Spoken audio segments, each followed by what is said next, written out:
मैंने जल्दबाजी की है और कार्यक्रम के आयोजक, हमारे नेता, हमारे वरिष्ठ पदाधिकारीगण, मगोर्रा के हमारे लोग, अभी पार्टी में ज्वाइन करने वाले चंद्रपाल जी मेरे पीछे हैं। इनकी भी इच्छा रही होगी कुछ बात रखने की, लेकिन यहां अव्यवस्था हो रही थी और गर्मी है।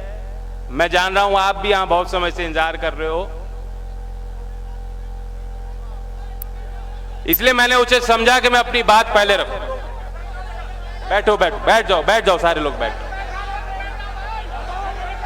आप भी बैठो ना, बैठो मोहित। अरे भैया मंचा खाली कर दो भैया, नेता भैया बड़े बड़े नेता मंचा खाली कर दो। चौधरी साहब छोड़ दो अकेलो। साहू जी बैठ जाओ, बैठो शांति से बैठो।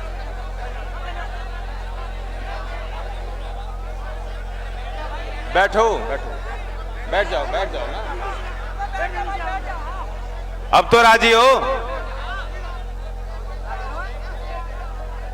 पहले तो मैं समस्त सरदारी का नमन करता हूं। खोटेल पट्टी ने हमेशा इज्जत रखी है और जितनी उम्मीदें थी उससे ज्यादा आपने किया।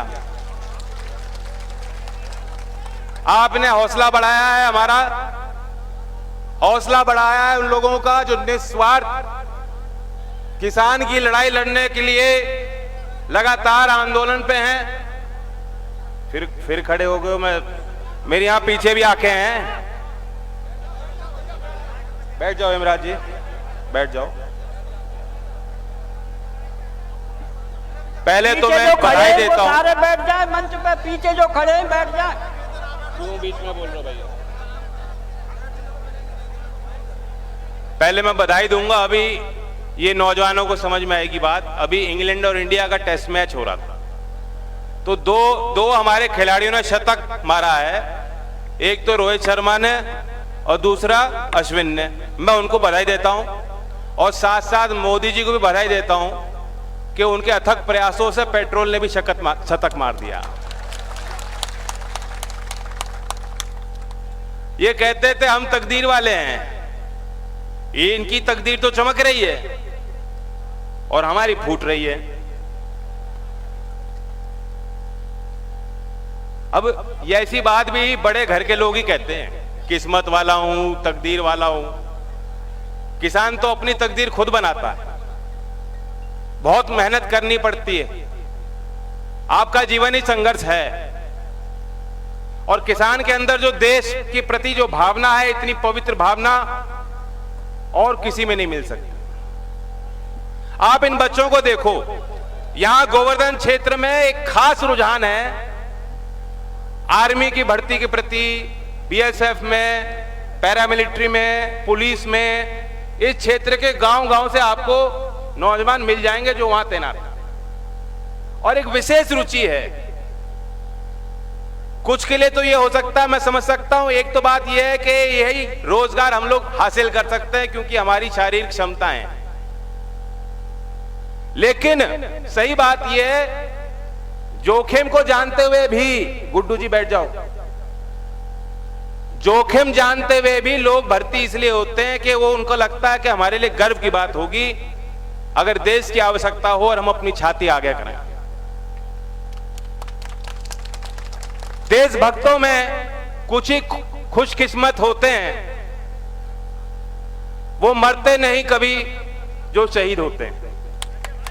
ये भावना किसान पालता है, ये किसानों की बात है। और आज उस किसान पे ही वार करने निकली सरकार।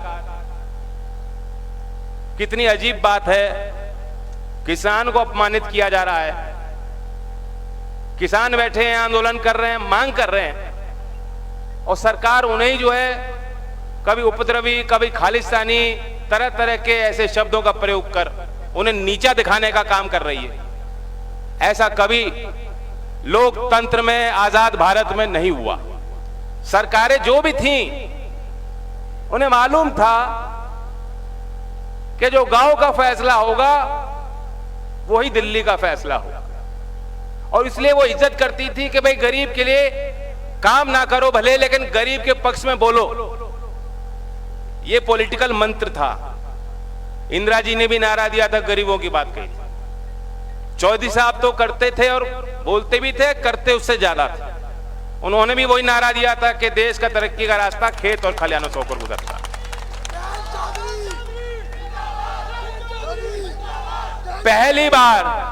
पहली बार आपने इतने मजबूत प्रधानमंत्री बनाए हैं जो आप ही से मुकाबला करने निकले।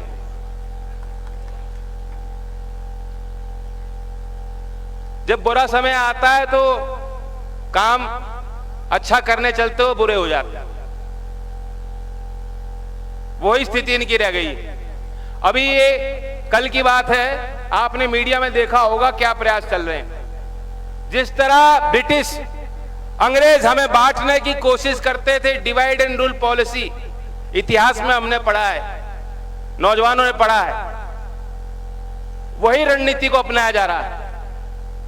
फूट डालो, ये किसान की नहीं, पहले तो कहा खालिस्तानियों की है, फिर उन्होंने कहा सिर्फ सरदार नहीं बैठ रहे और लोग जुड़ रहे हैं, अब कह रहे तो साहब जाटों का मसला है, जाटों को ठीक करना है और जाटों में भी खाप के नेताओं को ठीक कर दो।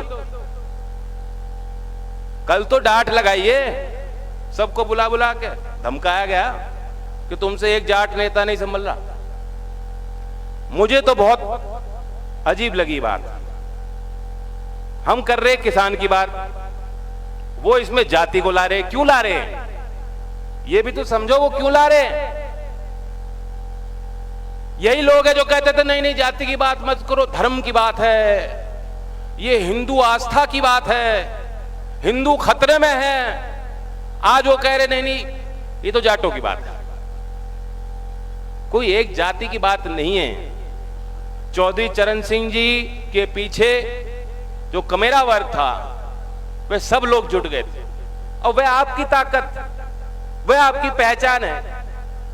वह हमारी खोई हुई पहचान और ताकत हम हासिल करना चाहते हैं और हम अपने लिए नहीं, देश का किसान उसे वापस लाना चाहता है। और उस बात को दिल में बैठा के निश्चय के साथ किसान निकल पड़ा।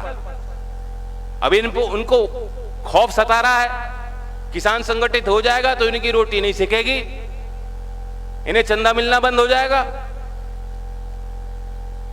सवाल वही है, चंद लोगों की तिजोरी की हवस और प्यास जीतेगी या किसान के पेट की भूख जीतेगी। मुद्दा क्या होगा। और इसलिए हमें भटकाने के लिए जाति का भी प्रश्न उन्होंने हमें उसमें उलझाने के लिए लाए। इसलिए विशेष तौर पे सतर्क रहने की जरूरत।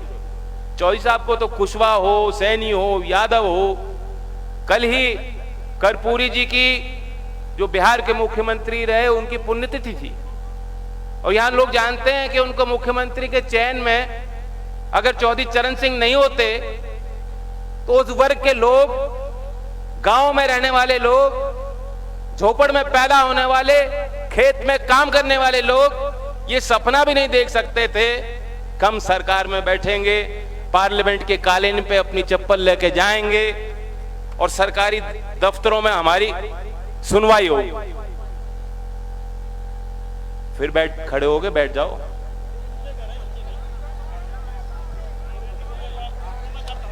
अच्छा,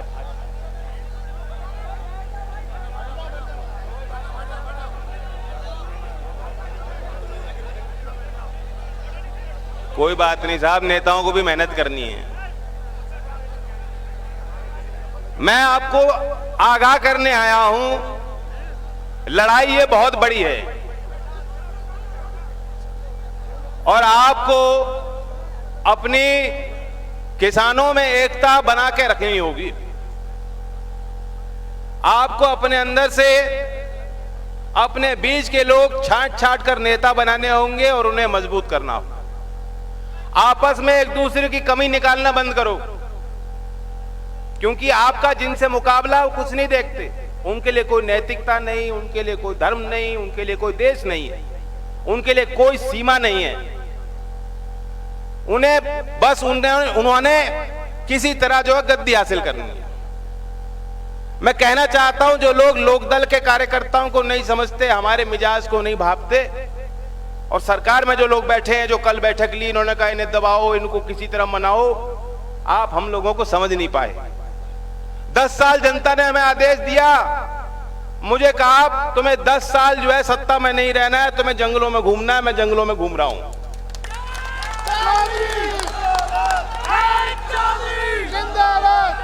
और अब तो लोकदल के कार्यकर्ता की हालत ये हो गई कि घास की रोटी खा रहे हैं हम।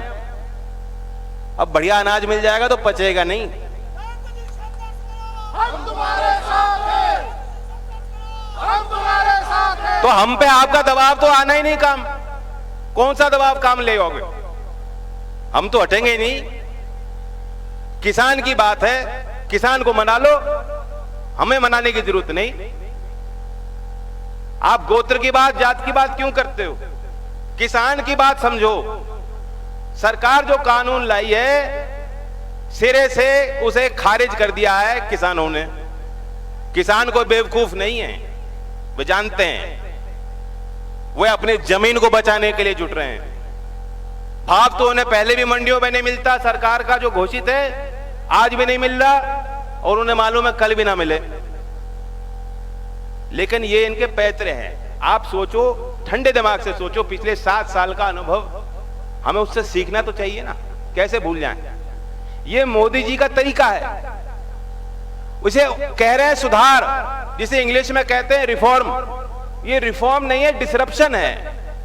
वे डिसरप्ट करना जानते हैं, तहस नहस करना जानते हैं। पुरानी व्यवस्था को लेंगे, कहेंगे सब बेकार है। मोदी जी है तो मुमकिन है, मोदी जी सब बदल देंगे, और एक ऐसा फैसला लेंगे कि सब जो है तहस नहस हो जाएगा। होता क्या है, जो लोग सिस्टम का हिस्सा हैं वो अपनी बच्ची कुची बचाने में जुट जाते हैं। जो लोग सिस्टम के बाहर हैं उन्हें लगता है हमें भी हिस्सा मिल सकता है, इसलिए वो भी चुप रहते हैं। नोटबंदी में भी यही था, जिस पे कुछ था वो तो बचाने में लग गया, और जिसे नहीं था उन्होंने कहा भाई वहां से लेके तुम्हें हम बांटेंगे, 15-15 लाख जो नहीं दिलाए वो अब मिलेंगे तुम्हें। बताओ, यही तो बात कही थी उन्होंने। तो ये जानबूझकर ऐसा फैसला लेते, ये देश हित में फैसला नहीं। उन्हें तो साबित करना कि देखो मोदी जी लाए ऐसा क्रांति लाए जो पहले कभी नहीं हुआ। तो शेर पे सवार है मोदी जी, उससे उतर नहीं सकते, क्योंकि उन्होंने वादे कर रखे पब्लिक को, देश को बदलना है, नए भारत का निर्माण करना है। लेकिन नए भारत के निर्माण में अगर उसकी नींव में अगर 80% आबादी को तुम दबा दोगे, कुचल दोगे, तो कहां की इमारत बन पाएगी? कौन सा विकास होगा? ये खोखला साबित होगा, ये खतरनाक साबित होगा देश के लिए। आपको मालूम होना चाहिए, जो कॉन्ट्रैक्ट खेती का ये कानून ला रहे नया नहीं है, पहले भी बन चुके हैं। एपीएमसी मॉडल कानून 2003 में बना था, लेकिन वो अनिवार्य नहीं था। केंद्र सरकार ने बनाया था 2003 में, लेकिन वो मॉडल की तरह पेश किया था। जो राज्य उसको अपनाना चाहती थी वह छूट राज्य सरकारों को केंद्र ने दिया। यहां क्या किया, केंद्र का विषय है, राज्य का विषय है, और केंद्र इसमें जो है घुसपैठ कर रही है, जबरदस्ती कर रही है। कॉन्ट्रैक्ट के कानून में इन्होंने ऐसा कर दिया, आपको जानकारी होनी चाहिए। साथ साथ जमीन के किराए का बंदोबस्त, लैंड लीजिंग भी उसमें जोड़ दिया, और परिणाम ये होगा, पहले तो आपके बीच में जो छोटे किसान हैं उन्हें लाभ नहीं होना, क्योंकि बड़े चक जिनके हैं उन्हीं से लोग खरीदना पसंद करेंगे। ये अनुभव है। पेप्सी ने भी जहां खरीदा है, जहां जहां सीधा कंपनियों ने निवेश किया और खरीदा है, उस पुराने अनुभव को, दूसरे राज्यों के अनुभव को आप देखोगे तो जो छोटा किसान है उसे कहीं लाभ नहीं, रत्ती भर। लेकिन क्योंकि उन्होंने जमीन के हक को भी इसमें जोड़ लिया, वे लंबा करार करेंगे, जमीन का करार करेंगे, उसमें जमीन शामिल है। 18 साल की लैंड लीजिंग, खेती की जमीन की, उसकी अनुमति योगी जी ने लखनऊ में दे दी है, उत्तर प्रदेश में।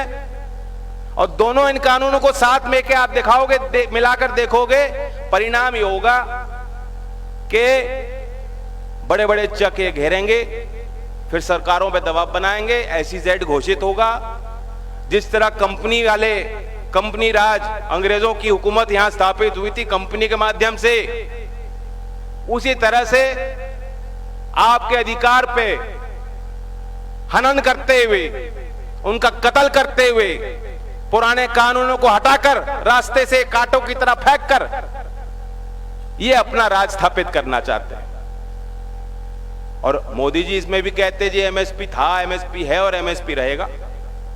अभी रास्ते में चर्चा चल रही थी, कितने होशियार है हमारे किसान भाई, सादाबाद की चर्चा है। उन्होंने कहा भाई भाजपा वाले अगर गांव में आए, उन्होंने कहना शुरू कर दिया भाई बाजरे का सरकारी रेट सारा 2100 रुपए है, तुम 25 रुपए कम ले लेना, हमें आज ही दे दो, ये लो बोरी ले जाओ।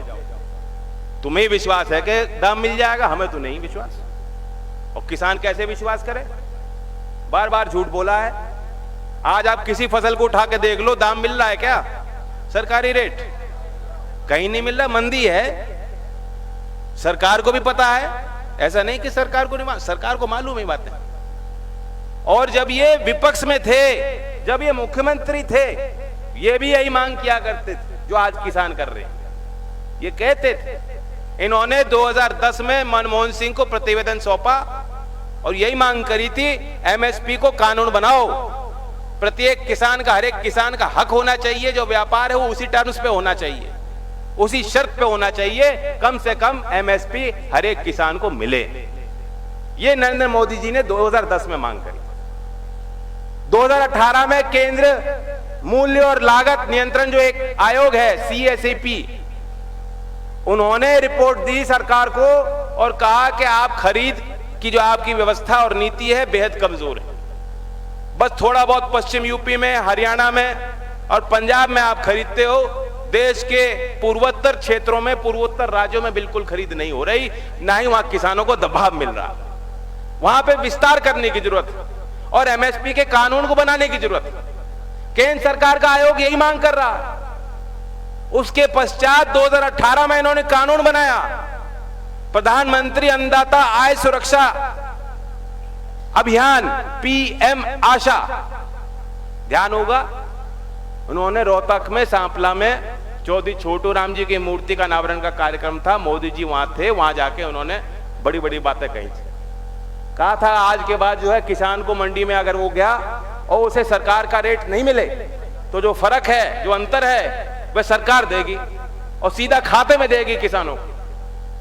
पहले वर्ष में उन्होंने 1400 करोड़ का आवंटन किया बजट में 2018 में। खर्च कितना किया? 0, एक भी रुपया नहीं खर्च किया। 2019 में उसका फिर बजट बढ़ा दिया, 100 करोड़ से 1500 करोड़ कर दिया। 1500 करोड़ दिए, 300-2100 करोड़ रुपए खर्च हुए, वे भी पैसा नहीं खर्च कर पाए। अब जो बजट आया है, हम लोग उम्मीद पाले थे, किसान सोच रहे थे कुछ ना कुछ तो होगा, कि पूरा देश उबाल में है, किसान सड़क पे है, सरकार को मालूम है किसान नाराज है, किसानों को मनाओ, किसानों को लुभाने वाली घोषणाएं करो। इस सब के बावजूद जो बजट आया उसमें खेती का बजट 11,500 करोड़ काट दिया। PM आशा योजना का बजट जो 1400 करोड़ था अब सिर्फ 400 करोड़ पर रह गया है।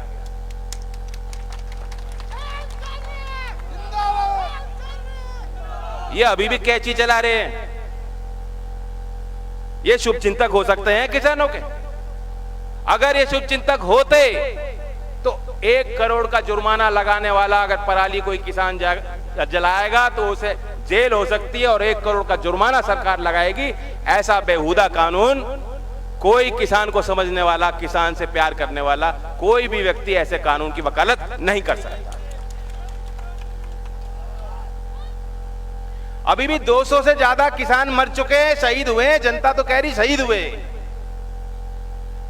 अब सरकारी परिभाषा शहीद की दूसरी है, लेकिन आप ये सोचो कि वे लोग संसद में 2 मिनट का अगर मौन का भी आह्वान हो रहा है उनको सम्मान देने के लिए, तो वे अपना अपमान मान रहे हैं इस बात पर। ऐसे लोगों की पहचान करना, ये बात आपके दिल में बैठ जानी चाहिए। ये आपके सगे नहीं हो सकते। ये जाति का परिचय देंगे, ये धर्म का परिचय देंगे, ये गोत्र का परिचय देंगे, खुटेल पट्टी का हूं, तुम्हारा हूं, सारी बात निकाल के लाएंगे जब इन्हें मतलब होगा तो। आज जब आपको मतलब है, जब आपको इनकी जरूरत है तो ये गायब हैं, गायब, गांव में नहीं घुस रहे। बताओ कोई आई हो भाजपा की पार्टी की सरकार की कोई गाड़ी? अब तो जो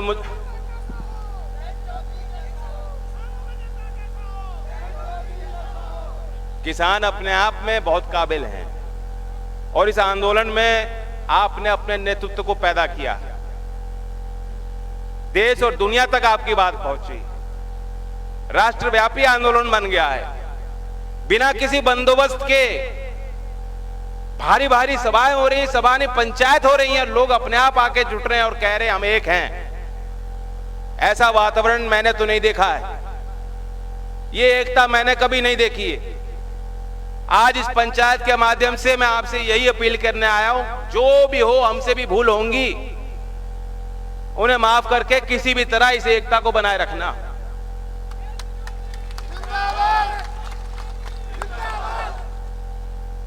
आपस के झगड़े हैं, पहले भी रहे हैं, आगे भी रहेंगे, लेकिन आज उन्हें चिन्हित कर लो और उनका बहिष्कार करो, और जहां उनकी चोट लग सकती है उन्हें चोट पहुंचाओ। इन्होंने कहा था कि किसान की आय दुगनी होगी, वे आपकी बात नहीं कर रहे थे, वो कह रहे थे किसानों से हमारी आय दुगनी होगी। उनको जवाब दो। आज इतनी भारी संख्या में यहां नौजवान हैं, जब से मोदी जी आए नौजवानों से लड़ाई लड़ रहे हैं। एक युवा पत्रकार है मनदीप पूनिया, उन्होंने किसान के पक्ष में वीडियो जारी किया, उन्हें जेल। अजय हुड्डा है कलाकार, हरियाणा के, एक्स आर्मी मैन है, वो आर्मी में सर्विस करके रिटायर होके आए कलाकार हैं, उन्होंने गाना बना दिया, मोदी जी तेरे तोप कड़े, हम दिल्ली आए। उससे आपत्ति हो गई कि भाई इस पे धारा लगाओ।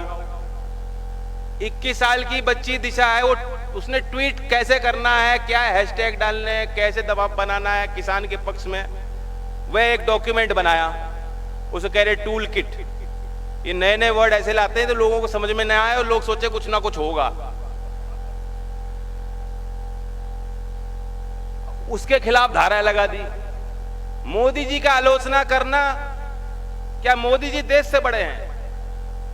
क्या मोदी जी किसान वर्ग, किसान कौम से बड़े हैं? क्या वे आपसे बड़े देशभक्त हो सकते हैं कभी? हम लाख बार उनकी आलोचना करेंगे, हमारा हक है, गांव ने वोट दी है, उनका हक बनता है आज अपने जनप्रतिनिधियों से सवाल जवाब होगा। लगाओ केस।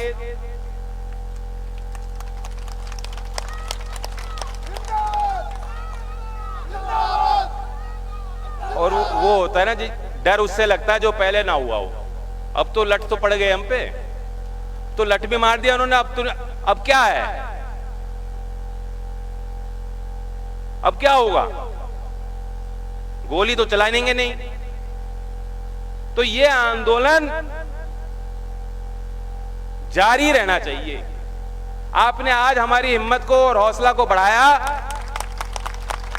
मैं पंचायत में कुछ प्रस्ताव रखना चाहता हूं, कोई लंबी बात कहने की नहीं है।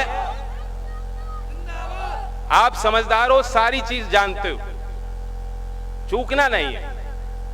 पंचायत का यह फैसला होना चाहिए। सबसे पहले तो जो प्रताड़ित किया जा रहा है कार्यकर्ताओं को, पत्रकारों को, एक्टिविस्ट को, किसान के पक्ष में जो भी अच्छे लोग बोल रहे हैं, उनके पीछे जो सरकार पुलिस लगा दे रही है, ये पंचायत उसकी भर्त्सना करती है, विरोध करती है। हमारी संवेदनाएं उनके साथ है। हमारे बुजुर्ग 70 साल के, 80 साल के किसान, उनको जेल में डाल दिया गया था। अभी भी पश्चिमी यूपी के कई गांवों से मुझे संपर्क हो रहे हैं, लोग कह रहे हैं नोटिस दे दिए किसानों, क्या आप 26 जनवरी में दिल्ली में कैसे थे?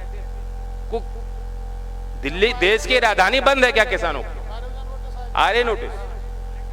तो फैसला किसानों ने यह कहा है कि हम कोई मुचलका नहीं भरेंगे, ना कोई किसान किसी थाने में जाएगा। यही फैसला ये पंचायत भी सुनाए। मुख्य बात हाथ खड़े करके जैन जी के हाथ खड़े करके वो हेमराज जी आखिर में करा लेंगे एक बार में। तीसरी बात यह है, जो किसान के विरोध में जो कानून प्रस्ताव लाए हैं, खुद मोदी जी कह रहे कि पवित्र है आंदोलन, फिर सरकार कह रही है चलो तुम लोग आगे हो, 18 महीने रुक जाते हैं। अब जो 18 महीने रुक जाते हैं, क्यों रुक जाते हैं? मतलब गड़बड़ है ना कुछ। जो आप कह रहे हैं सुधार कर लेंगे, पहले कह रहे थे इससे परफेक्ट कानून कोई बना ही नहीं कभी, अब कह रहे हैं चलो ठीक है सुधार कर लेंगे, फिर कह रहे हैं ना चलो कोई बात नहीं 18 महीने टाल है। जो 18 महीने टाल हो सकती है तो हमेशा के लिए टाल कर दो, नया प्रस्ताव तैयार करो। किसान के हित में कोई कानून लाना चाहते हो, सुधार लाना चाहते हो, पूछो पहले किसानों से, संसद में चर्चा होनी चाहिए।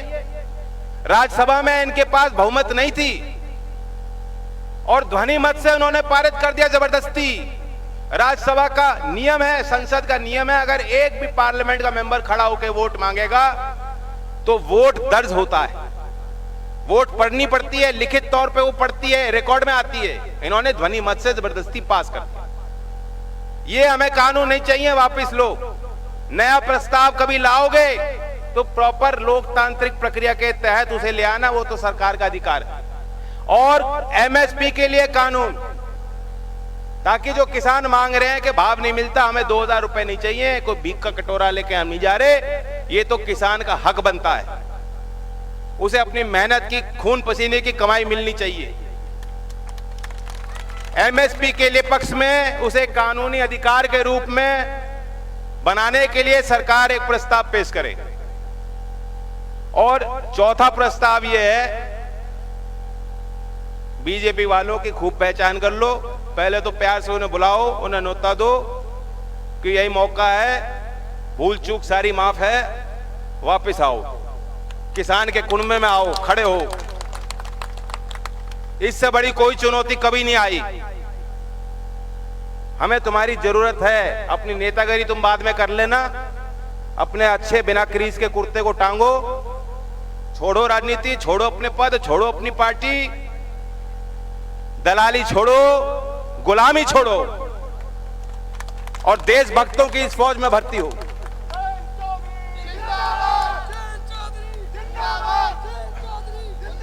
और अगर तब भी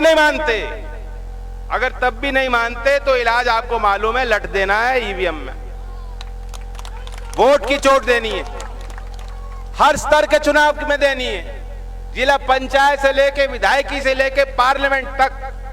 जो कीले इन्होंने आपके लिए बिछाई, किसान भाइयों को रोकने के लिए दिल्ली में बिछाई हैं, वो कीले उनको सत्ता के रास्ते में जब ये चलेंगे तो वही कीले उनके लिए बिछानी है।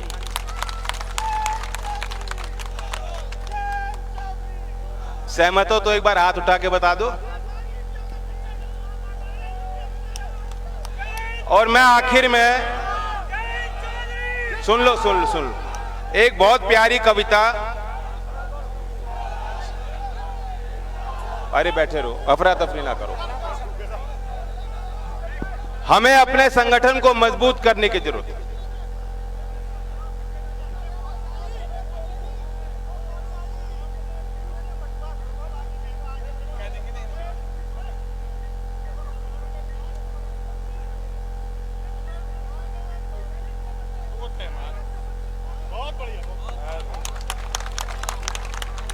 एक कविता एक कार्यकर्ता ने सुनाई है, मैं आपको बताना चाहता हूं। उसने लिखा है, दंगा करने वालों को नहीं, माफ करें, तंत्र की कुर्सी संभाली जा रही है, लोग की अर्थी निकाली जा रही है, बेवजह तकरीर में मशगूल है पर काम की हर बात टाली जा रही है। जुल्म सरकारी अचानक बढ़ गया है, इसलिए पगड़ी संभाली जा रही है, ख्वाब उड़ने का दिखाया जा रहा है, पांव में जंजीर डाली जा रही है। लग रहा है लोग अपने उठ रहे, लग रहा है रात काली जा रही है, तेरे दिल में चोर जब है ही नहीं, क्यों तेरे चेहरे की लाली जा रही है। वाह, धन्यवाद साहब। भैया रागनी होंगे, बैठे रही हो, जाइए मत भाई। हाँ, अद्दा जी बोलेंगे, अद्दा जी भाषण दबा दो। अरे भैया किसी का पर्स गायब है, वो खो गया है।